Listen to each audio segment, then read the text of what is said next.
Dirshtagi rul desa, okey, bilet, ey. Li avtomobillarida haydovchi uchun yordamchi tizimlar ishlashi yuqori darajada ekan. Hozir Li i6 avtomobildamiz. Bu elektr quvvatda harakatlanuvchi model va avtopilot yoqilgan.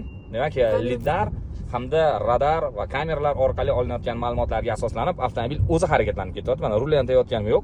Yo'lga qarab o'zi mana oldidagi avtomobillar, yon tarafdagi avtomobillar, hattoki mana bu yo'lda o'rtadagi devorni ham ko'rib turibdi. Mana shu lidar, radar va maxsus kameralar orqali.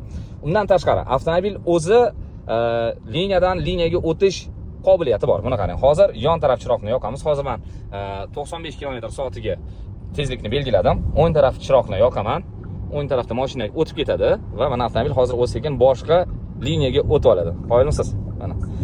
Shahar ichida svetoforlari ham ko'radi. Demak, hozir mana 80 km/soat ruxsat berilgan joyga mana 80 km tezlik belgiladim. Avtomobil o'zi 80 km ga tushib oldi.